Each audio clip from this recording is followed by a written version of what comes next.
الحمد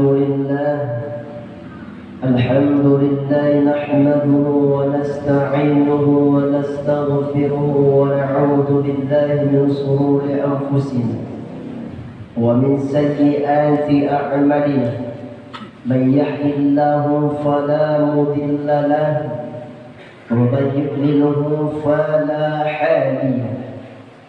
أشهد أن لا إله إلا الله وحده لا شريك له وأشهد أن محمدا عبده ورسوله الذي لا نبي بعده.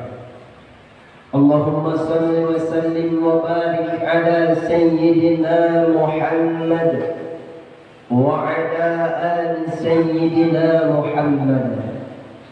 فيا أيها الحاضرون أوصيكم ونفسي بتقوى الله فقد فاز المتقون.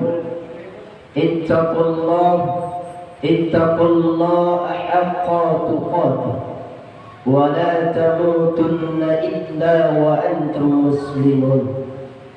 فقال الله تعالى في القرآن الكريم: بسم الله الرحمن الرحيم. ما سلككم في سقر؟ قالوا لم نكن من المصلين. صدق الله العظيم. Hadirin jamaah Jumat yang Allah muliakan, kembali kita bersyukur kepada Allah Subhanahu wa taala atas nikmat dan rahmat yang Allah berikan kepada kita, yang mana pada Jumat kali ini Allah masih berikan kesehatan kepada kita. Allah masih berikan nikmat kesempatan kepada kita. Allah masih berikan nikmat iman dalam dada kita. Banyak di antara saudara-saudara kita yang saat ini di hari Jumat ini mereka belum mempunyai nikmat seperti apa yang kita rasakan. Banyak juga di hari ini saudara-saudara kita yang melawan rasa sakitnya. Banyak juga di antara saudara-saudara kita melawan rasa malasnya. Begitulah Allah pilih kita mendapatkan nikmat yang besar, yaitu nikmat iman yang masih ada dalam dada kita. Bagaimana caranya kita bersyukur kepada Allah supaya nikmat itu mendapatkan pahala yang besar? Bismillahirrahmanirrahim. Allah katakan dalam Al-Qur'annya, la in syakartum la azidannakum wa la in kafartum inna 'adzabi lasyadid, kata Allah. Barang siapa yang bersyukur atas nikmatku, kata Allah, niscaya aku akan tambah nikmat itu. Allah menyuruh kita untuk bersyukur atas nikmat yang kita peroleh dari Allah berikan kepada kita, supaya nanti nikmat itu Allah tambah. Mulai dari nikmat yang sedikit Allah tambah menjadi banyak. Mulai dari nikmat yang tak nampak yang kita minta Allah berikan nanti kepada kita dengan cara kita bersyukur kepada Allah Subhanahu wa taala.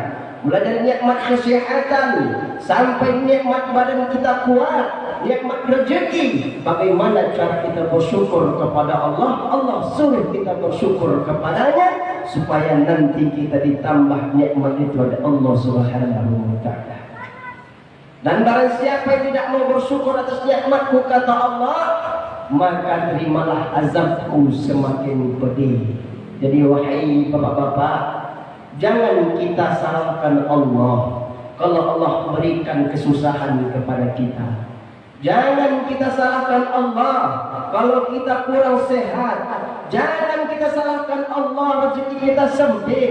Tetapi tanya hati kita, selama Allah berikan nikmat itu, kemana kita pergunakan? Apakah kita pergunakan di jalan yang diridhoinya atau di jalan yang Allah murka kepada kita?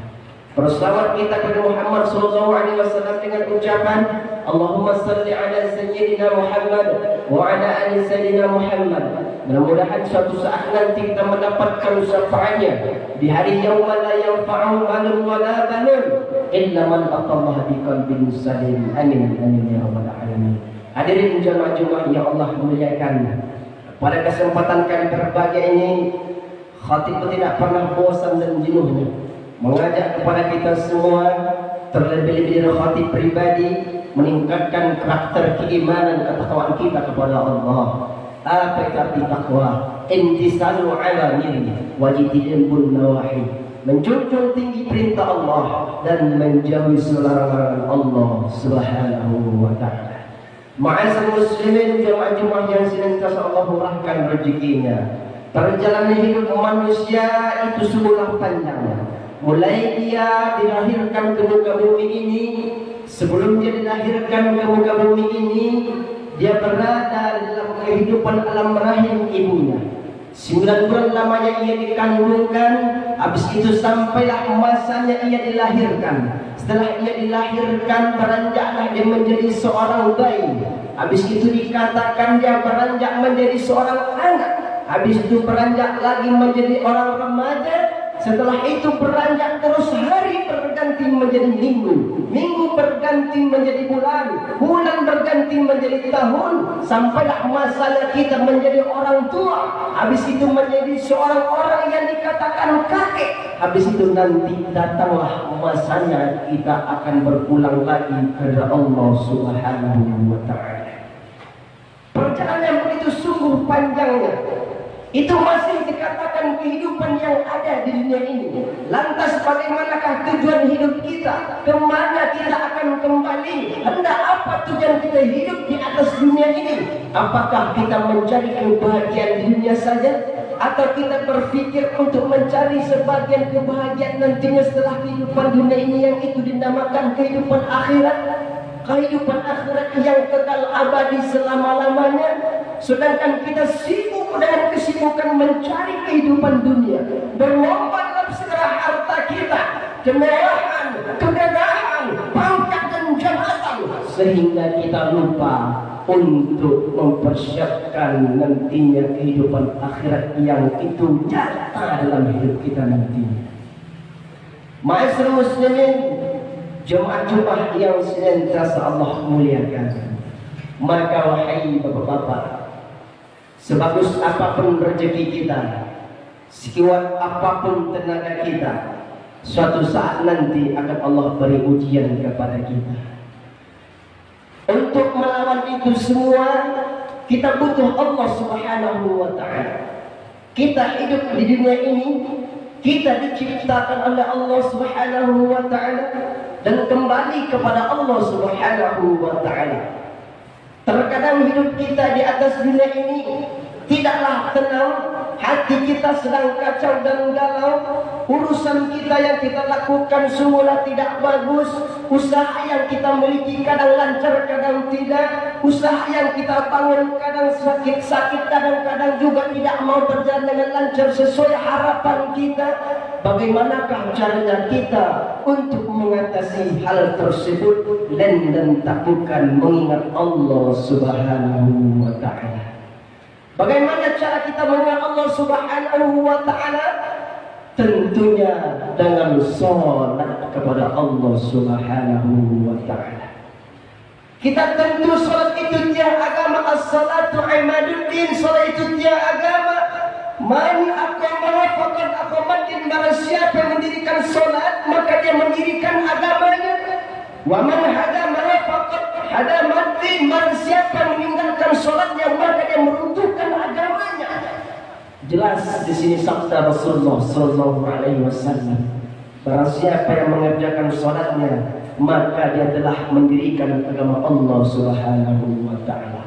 Kalau sudah kita mendirikan agama Allah Subhanahu wa taala, Allah akan tolong kita.